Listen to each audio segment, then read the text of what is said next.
我一名幼儿园老师，平时还拍短视频记录我与老公萧贺的甜蜜生活。在我挖呀挖呀挖视频火了之后，有人在评论区私信我老公出轨。原本我还不信，可这天老公来接我时，班上的孩子叫他爸爸，之后小三也上门挑衅，忍无可忍的我决定离婚，让狗男女付出代价。大家好，开始今天的分享之前，希望你能给人间烟火点个订阅，我将会分享更多优质的内容。在发布在花园里面挖呀挖之前，我的短视频账号里分享的全是我和我老公萧贺的日常生活，没想到一不小心蹭上了热点，粉丝从几万变成了将近100万，私信也一夜之间炸了。每次我打开抖音都会卡上1分钟。阿玉，你快去看看这个账号私密情人，这个人视频里的男主角好像你老公。我的账号名叫肖邦遇上巴赫，所以粉丝总是叫我阿玉。发私信的是我的一个老粉，盯着私密情人这4个字，我皱了皱眉。我和老公的感情非常稳定，看到情人2字总是有些不舒服。网络的世界里，长得像的多了去了，没必要因为粉丝的一句话就影响了我对萧贺的信任。我并没有太过在意，但却鬼使神差地点进了私密情人的账号。我看到了什么？主页的背景图是一家3口，一个男人和一个女人托举着一个4、5岁大的孩子。刚巧不巧，我认识那个男人，也认识那个孩子。我曾经和萧贺说过，哪怕他化成灰我都认的。可是现在，我怀疑了我自己。世上真的会有2个人一模一样吗？下一秒我就打消了自己不切合实际的联想。萧贺没有孪生兄弟，世界上也不可能有2片完全一样的树叶。清醒的认知把我从幸福的美梦中拽到现实，我的手止不住的颤抖。离婚2个字瞬间闪现在我的眼前。萧贺曾经就开玩笑地说过，我从来不是这场婚姻的沦陷者，我谁都不爱，只爱我自己。离婚是必定的，萧贺犯的是原则性错误。不过，我愿意给萧贺一个解释的机会。如果事实不是我猜想的那样，距离萧贺来接我下班还有半个小时，我结束了自己的休息，去班里盯梢。4岁的萧童冲到我的面前，想去拉我的手，被我不着痕迹地躲开了。老师，今天我妈妈要加班，我能在幼儿园里多留一会儿吗？我蹲下身体和萧童平视，平时没有在意过，现在仔细看来，萧童还真是和萧贺的眉眼一模一样。之前没有察觉，我还觉得自己和这小孩有缘分。合着是我太粗心大意。当然，一会儿老师的家人要来接老师，我们带你一起回家好不好？我有些迫不及待地想看看萧贺的反应了。哦，也对，或许萧贺是故意这样安排的，把自己的私生子光明正大地放在自己原配的眼皮子底下，还被照顾得无微不至。作为一名幼师，我的职业道德告诉我不能怪罪一个什么都不懂的孩子。可是这个孩子是破坏别人家庭的产物，他不无辜。老婆，萧贺走下车，一只手抱着一束热烈的玫瑰，一只手用来搂住我的肩膀。我极力地掩盖住自己的恶心，没有接萧贺的玫瑰，而是牵住萧童的手，语气温柔地对萧童说：“童童，喊叔叔。”我先是看到了萧童大大的眼睛里充满了疑惑，也没有错过萧贺脸上的惊愕。萧童眨巴眼，打算开口，却被萧贺赶紧抱了起来。小朋友真可爱，快叫叔叔抱抱。萧童熟练地搂住萧贺的脖子，依偎在萧贺的脖颈处，多么温馨的画面！如果我不在场的话，车上萧贺俯身想要亲吻我，被我扭头躲开了。他顿了一下，以为我是因为有孩子在场。副驾的抽屉里放着我爱吃的零食，后座上还有他顺路买来的菜。宝贝，我去打个电话，一会儿就来。打电话就打电话呗，把孩子抱出去做什么？难不成我是个野兽，能吃人不成？我冷笑了一声。他也知道孩子最不会撒谎，把萧彤和我放在同一个空间里很容易爆炸。萧贺有些无奈地揉了揉我的脸，我不知道他怎么调节自己情绪的，能和自己的私生子在我眼皮子底下游刃有余。最终，萧彤还是没有和我们一起回家。萧贺打完电话不久，萧彤的妈妈就来了。真不好意思啊，李老师，我刚刚下班，有些事情一旦有了一点苗头，就会顺着那小小的苗头发散。和我说着不好意思，眼神却瞟向了萧贺，精致又妩媚的眼睛，火辣又惹人注目的身材，让我一个女人看了都动容。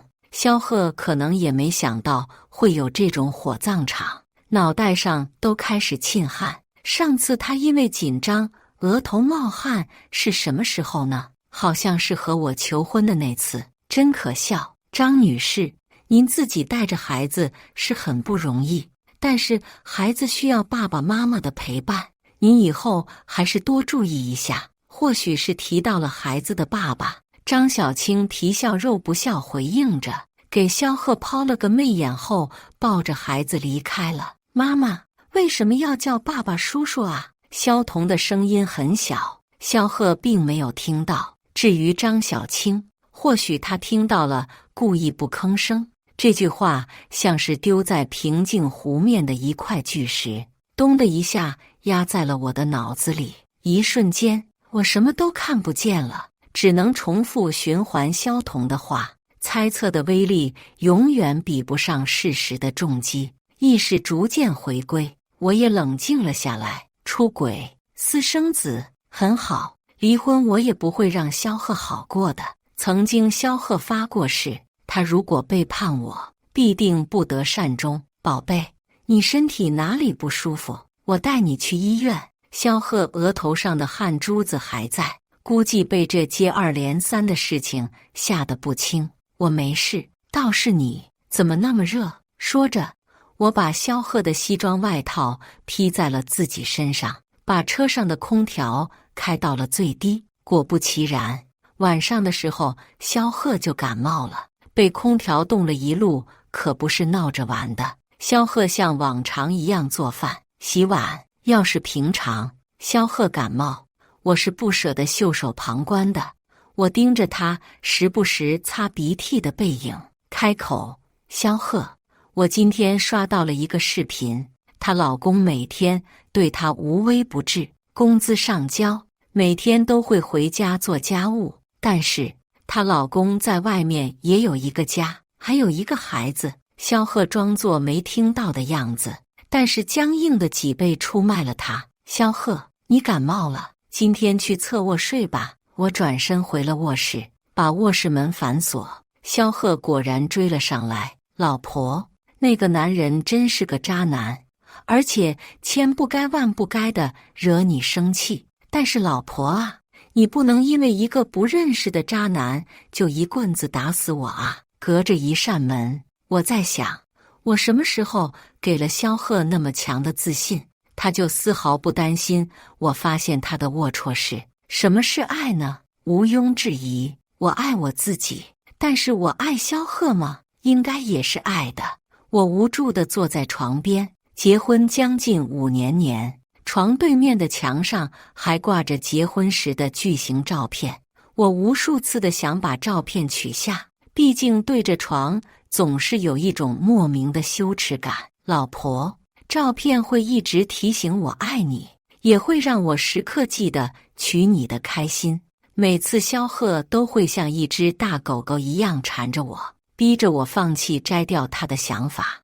我不知道哪个环节出了错，萧贺不仅出轨，还有了4岁的孩子，而我们结婚也不过才5年不到，朋友亲属都羡慕我和萧贺没有孩子，却一直保持着恋爱的新鲜感。现在看来都是笑话。奥斯卡都应该给萧贺封个影帝称号。还有半个月就是我俩的结婚5周年纪念日，半个月的时间，我要给萧贺一个大惊喜。惊喜还没准备好，距离上次和张小青偶然碰面还没多久，那女人就按捺不住自己了。在我打开短视频软件回复粉丝消息时，张小青给我发来私信，她是一点都不藏着掖着，直接用的私密情人那个账号。这是来宣战的吗？我嗤笑一声，真是个可悲的女人。知道我孩子的爸爸是谁吗？他每天都和你睡在同一张床上，对你无微不至，就问你膈应吗？我当然膈应了，恨不得把手机泡水里洗洗，但是更多的是恶心。恶心有些人知三当三。这些天萧贺似乎很忙，每天早出晚归，到后来直接出差了。临走前还万般不舍地给我打电话说，宝贝，真对不起，公司临时有事，我都来不及再看看你就要走了，老婆乖乖在家等我哦。他此时出差直接省了我的劲，现在还不是挑破的好时机。我也是万分不想看见他那恶心的嘴脸。周5下午，幼儿园放假，我亲手把萧彤的手交给张小青。自从张小青给我发了私信以后，他来接孩子丝毫不再掩饰自己的得意，真是世风日下，小三都能挑衅到原配的面前。送完所有小朋友之后，我去了一趟银行，将我们的夫妻共同财产大概算了一下，算上理财，大概有500万。和平离婚的话，我能分一半。不过现在萧贺出轨，起诉离婚的话，他不会有好下场。人人都羡慕我有个有钱能干的老公，年纪轻轻就是公司的高管人员，却不知道我除了是一名幼师之外，还是我所在幼儿园的背后控股人。幼儿园是当地的贵族幼儿园，理事长是我爸，存下来的500万里，超过2/3是我的分红。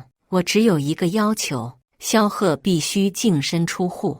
我和我爸的专属律师团队里的一名律师面对面的商谈，律师面露难色，李小姐，我倒不是对这个案子没有信心，这样的案子我打赢了不少，只不过理事长那边，我懂他的顾虑，打算离婚这件事目前只有我自己知道，还没有来得及通知家里人。当然我也不想那么快捅破窗户，还请你帮我保密。离婚之后，我会和贵所达成长期合作。趁着现在家里没人，我去古玩市场给我爸买了一套茶具，又给我妈买了一个新品包包，然后回了家。萧贺呢？呵，这才结婚几年，连陪你回家都要3请吗？我家在郊区的半山腰上，以往萧贺陪我来都是万分不自在，我也就减少了回家的次数。趁着现在没有孩子，赶紧断了。我爸眼底里满是欢喜，嘴上却硬得像石头。我妈捶了一下我爸的胳膊，有些责怪的意味，边给我夹菜边数落我爸：苏苏，都结婚那么多年了，你怎么还是老说糊涂话？我曾经是有过孩子的。我爸不满地哼嗤几声，也不敢反驳，只好专心吃饭。一个乱瞥，我爸发间的一些白发闪住了我的眼，我又想起了萧贺说的我只爱我自己，是吗？如果我只爱我自己的话，为什么要顾及别人的感受，忽略掉了自己的家人？趁着周末，我直接住在了爸妈家，睡前依旧保持着刷视频的习惯。之前艾特私密情人的粉丝又给我发来一条视频，阿玉，你老公在家吗？没有的话，你真的要小心了。我点开视频，愤怒到麻木。视频里，萧贺肩膀上扛着萧彤，肆意地在海滩上奔跑。萧彤时不时开心地冲着镜头挥手。视频的定位是 H 市，一个海边城市，非常适合旅游度假。我没猜错的话，这是张小青对我的挑衅，只不过他不知道，我并不想去窥探他的视频。如果不是粉丝直接发来的话，现在我不得不承认，他的目的达到了。我的胃开始一阵一阵的痉挛，冲到卫生间呕吐。他说他要工作，我又信了。动静太大了，以至于我妈死死地抱住我。她应该看到了我扔在地上的手机，缓缓地落泪。我本不想牵连到家人的，不想闹得那么难堪。妈，帮帮我，我要离婚。我错得太离谱了。我妈哽咽着答：好，一旦我爸妈插手，离婚就没我想的那么简单了，不再是简单的财产纠纷，更不是放手让他们一家三口团聚。萧贺最起码也要剥掉一层皮。次日，我爸的脸黑得像包公一样，坐在客厅的沙发上。他面前坐立不安的是之前那个律师。看到我的那个瞬间，律师像是抓住了救命稻草。李小姐，您快给理事长说说，我不是故意瞒他的。还没等我搭话，我爸就恨铁不成钢地指着我的脑袋：你看人的技术还是那么差，知不知道这个律师是他们所里赢案子几率最低的？现在知道了。出乎我意料的是，我爸还是把离婚的事项交给了那个律师。吃饭的时候，我爸神采飞扬，简直把宝贝女儿终于没有男人了挂在脸上，饭量也大涨。那个律师虽然官司打得不好，但是搜集证据的能力有目共睹，而且他的副业是私家侦探。闺女放心，萧贺那人结果不会比你想的要好。在离婚的事上，我们一家人出奇的默契，这就是一家人的魅力。他们能洞察我的想法，能接受我不立即离婚的做法。如果一时冲动立马离婚的话，那就不是我了，不是好私家侦探的律师，不是好律师。第二天，律师就又来到了我家。李小姐，萧先生目前在 H 市有一套全款的海景别墅，还有一辆宾利，并且自愿赠与张小青女士。我爸呵呵了2声，就他那破高管，赚的钱还不够给我闺女买一辆车。我闺女啥都没捞上，一个上不了台面的女人竟然已经得到了那么多。我嘴角直抽抽。爸，你这样说的我好没有本事。现在的我爸正在气头上。示意律师继续说，而且萧贺先生海景别墅以及宾利的全款全是从李小姐的卡里划出去的。另外，我查了萧贺先生这几年的认证记录，他立了遗嘱，自愿将自己所有的财产全部赠与张小青女士以及他的儿子萧彤。砰的一声，客厅里的实木茶几被推翻，把除了我爸以外的所有人都吓得蹦了起来。结婚前，我带萧贺回家时才告诉萧贺我的家世，害怕他拿不起我爸的天价彩礼。我特地把我从小到大攒下来的压岁钱塞给了萧贺。那张卡我不知道有多少钱，也没有和我的手机号绑定。现在看来，这卡里的钱还真不少。还有，我那幼儿园每年的费用可不低，和萧贺的年薪不相上下。我现在非常怀疑萧彤上学的费用也是我拿的。李苏苏，你看看你的眼光，明天就给你约一个眼科医生。爸，我的错，和萧贺结婚确实是我的错。萧贺回来那天，我也回了那个即将分崩离析的家，故意穿上衣柜里最性感的衣服。或许是好几天没见，又或许是他有些心虚，一看见我就开始和我亲热，猴急得要死，被我用一个合同挡住了。你先看一下这个文件，签个字。最近我爸想给你点项目。萧贺两眼放光，直接接过笔，翻到最后签了字。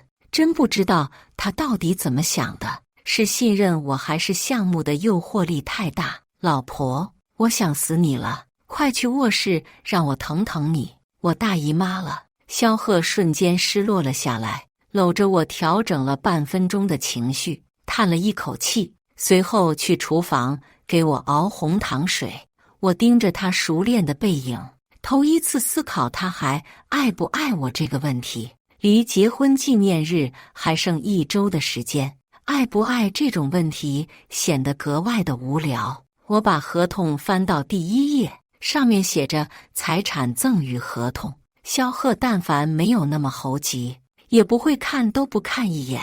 老婆，你例假好像不是这几天吧？提前了。萧贺不疑有他，给我冲好暖手宝，给我端了红糖水，出了门。晚上10点钟，萧贺准时回家。和我结婚后，无论外面有多忙，只要不出差，萧贺都会回家。但凡没有那么实锤的证据，我都不会相信这样一个好男人会出轨。今天的我让萧贺进了主卧，他已经洗过了澡，一身清爽的从背后抱住我，很快就进入了睡眠。老婆，我好爱你。萧贺蹭了蹭我的后脖领，一语一滴泪从我眼角划过，最近消失在枕头里。我鬼使神差地起身去了卫生间。卫生间的1楼里，萧贺纯白的衬衣上印着口红印，口红色号和张小青去接萧彤那天的一模一样。床头柜上的手机忽然亮了一下，屏幕上显示：亲爱的，我想要你老婆脖子上的项链，什么时候给我买啊？我下意识地摸了摸我脖子上的项链，是一条纯银的素链，没有什么特别之处，在我众多首饰里丝毫不显眼。我却戴了它5年，因为这是萧贺用第1笔工资给我买的，往后再昂贵再奢侈的项链都不及它，真恶心。我一把扯下脖子上的项链，它就那样硬生生地断了。屋子里仿佛充满了血腥味，断的不只是项链。我第一次不经萧贺允许动了萧贺的手机。婚后，我绝对信任萧贺，从来没有查岗过他的手机，从没想过我的信任会是他犯错的定海神针。我迅速地翻到萧贺和张小青的聊天记录，并且把他们的所有聊天记录分别截图、录屏，然后又发到我的微信里。做这一切的时候，我从没有如此冷静过，还没忘记把截图和录屏删掉，这些可都是萧贺出轨的证据。第2天，那个律师给我发来一份文件和一段视频，我先打开了视频。视频里萧贺抱着萧彤，张小青自然地挽着萧贺的胳膊，左下角的时间是昨天萧贺出门后半小时。想着昨天夜里萧贺的一语，我笑出了声，神他妈爱我。接着我点击了文件，文件有点大，一直在下载。我看了一眼时间，已经到了要上班时间。到学校第一件事就是在幼儿园门口迎接小朋友。张小青牵着萧彤走到我的面前，依旧是精致的妆容，却掩盖不了眼角的纹路。口红色号和萧贺衬衫上的唇印完全吻合。李老师，我们可以谈谈吗？我心里自嘲了一下，这是小三准备和原配下战书了吗？当然，萧彤妈妈，我让其他老师帮我继续接学生，和张小青去了办公室。在去办公室的路上，我悄悄地打开了手机上的录音机。张小青比我想象的坦然得多，她直接坐在我的办公桌前，踩着8厘米的高跟鞋，翘着2郎腿。张老师，你也太没有女人味了吧？她上下打量着我。身为一名幼教，我经常穿得非常素净，比如今天就穿了一件白衬衣，一条黑色牛仔裤，外加一双帆布鞋。您是学生家长，问这样的问题是不是有些不合适？张小青冷笑2声，咱们没必要继续兜圈子吧？还是你真的那么沉得住气？我都已经给你发私信了，也在你老公身上留下印记了。我手指轻敲桌面，想尽快结束和脑残的聊天。有些破男人，只有你稀罕。张小青的脸瞬间绿了起来，有些难看。你果然让我猜对了，你就是为了萧贺的钱才不和他离婚。你也不看看自己配不配当女人，连个孩子都生不出来。我的心猛地一疼，孩子生不出来。张小青的话让我想起来了我最不愿意碰触的记忆。和萧贺结婚没几个月，我就怀孕了。我和萧贺小心翼翼地满怀期待地等着孩子的降临，意外却发生在我怀孕3个月的产检路上。一辆小汽车突然失控，朝着我和萧贺的方向撞去。尽管萧贺已经尽可能地躲避，可是巨大的冲击力还是让我失去了这个孩子。失去孩子的痛苦不亚于挖心脱骨。很长一段时间，我和萧贺都处在痛苦的氛围之中。我不甘心，选择了报警。调查结果显示，汽车刹车失灵，事主错方。肇事司机也表示自己会赔偿。最终，萧贺出面选择了调解。为此，我生气了许久，也和萧贺说出了我不再要孩子的决定。萧贺同意得很爽快。他说无论什么时候都会尊重我的决定。现在仔细算算，我失去孩子的时候，萧彤可能才出生。真是畜生啊！你知道你孩子怎么没有了吗？张小青突然变得有些得意，完全没有了之前那种难堪。我的心一颤，一个很可怕的念头涌上来，哈哈哈！那是因为萧贺为了让我打掉孩子，给了我一大笔钱。结果我不仅把孩子生了下来，还拿这笔钱雇了一个人。你应该不陌生。我引以为傲的理智彻底被摧毁。我冲到张小青的面前，狠狠地抽了他一巴掌，又狠狠地掐住他的脖子。我那成了一滩血水的孩子，竟然是有机会来到这个世上的。萧贺当然和解了，因为我给他生了儿子。我的双目充血，完全看不到任何东西，只想加重手上的力度。为了这种渣子，赔上自己的一生，不值得。心中的声音把我的理智拉了回来。我松开张小青的脖子，她大口大口地喘着气，看我像是看疯子一样。我以为你会杀了我，杀了你会脏我的手，你应该受到法律的制裁，我会让你生不如死。张小青被我的眼神和语气吓到，跌跌撞撞地离开了我的视线。很久很久，我才缓过劲来，把录音发给了律师。早上发来的文件也下载完毕。我打开文件，嘴角缓缓上扬。原来萧贺在张小青和萧彤身上花的那么多钱，并不都是我的。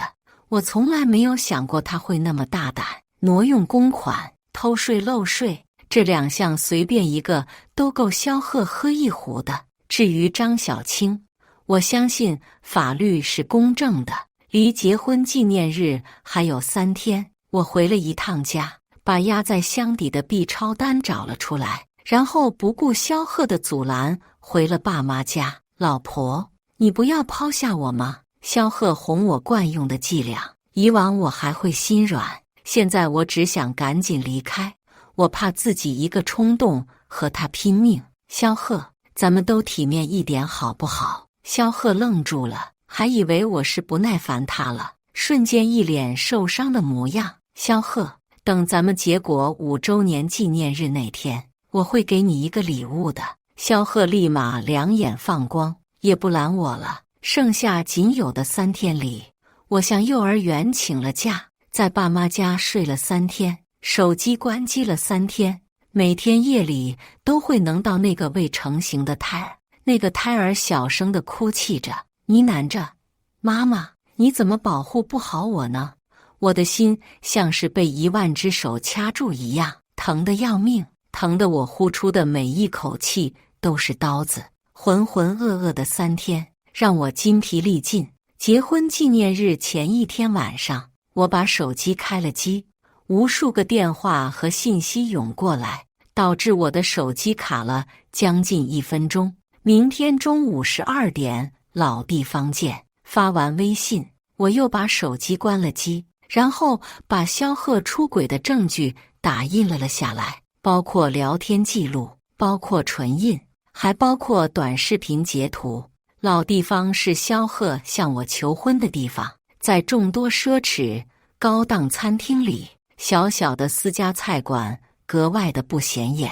李小姐又来过纪念日啊？菜馆老板娘看到我向我打招呼，我冲她一笑，是呀，不过是最后一次了。老板娘也没多想，因为我终究是厌倦了这家菜馆。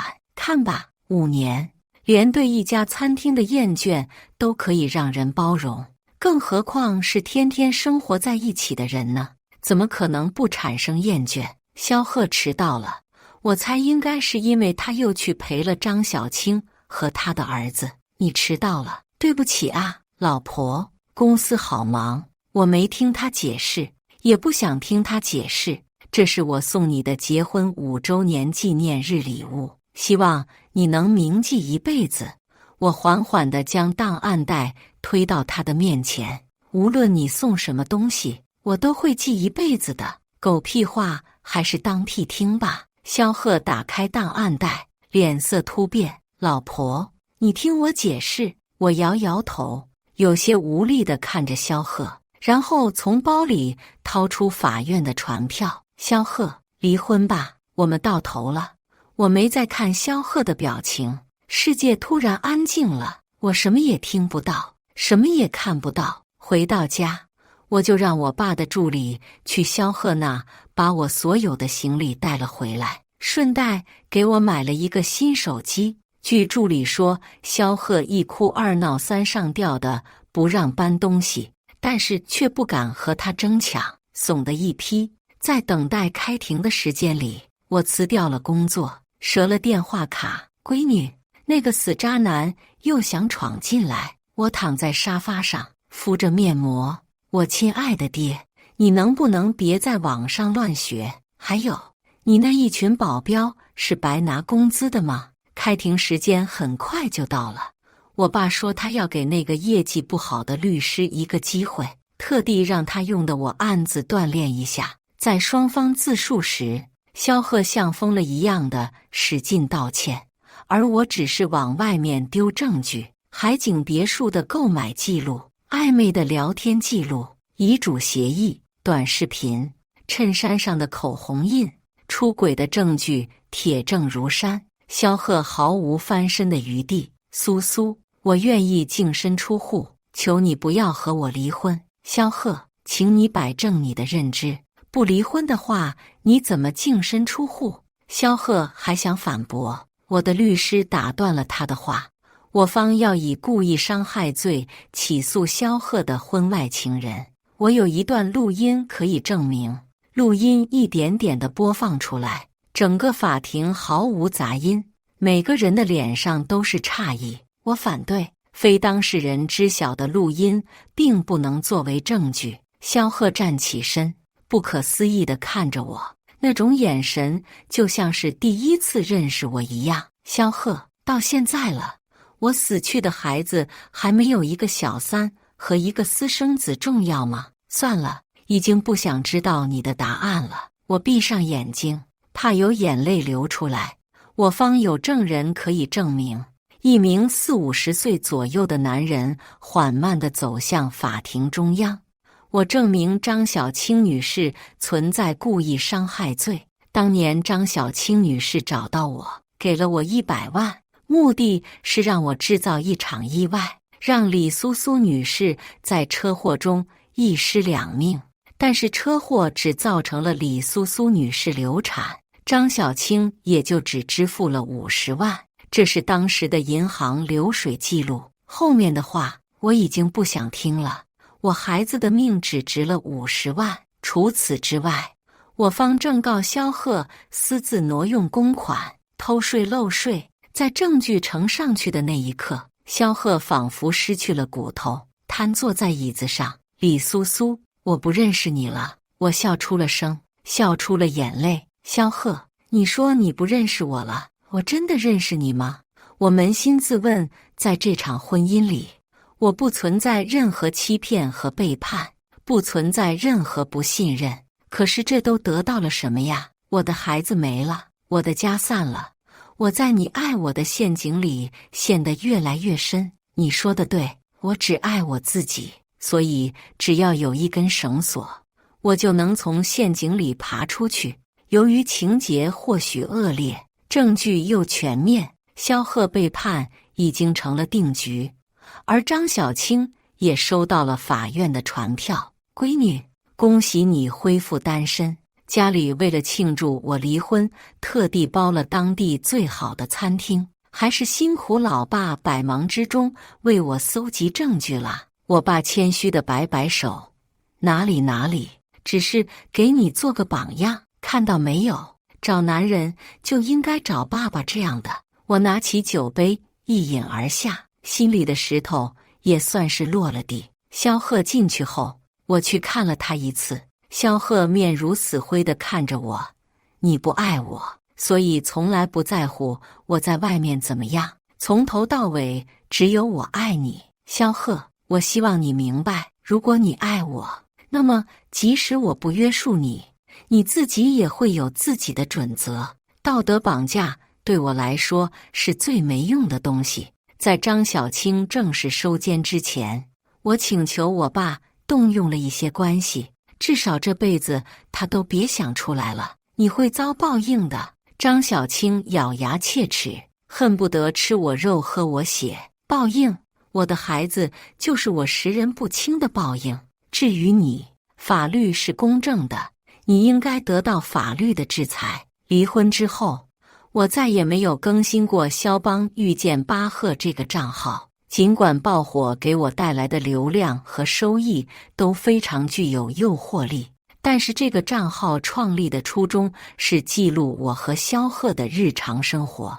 这些天私信上总会有些人的谩骂，觉得一个幼师凭借一个儿歌视频火起来是多么的荒谬，并且赚了他们要工作好多年的钱。这年头卖笑就可以赚钱了啊！咱就是说，咱们也去整个小白花的脸直播算了，背后肯定有团队运营。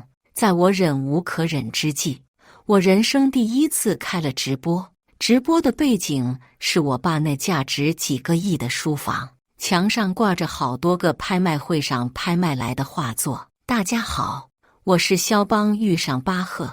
最近网上的言论我也看到了，在此我声明一下，我是凭借一个视频赚了很多钱，但是那些钱根本去不了我的眼。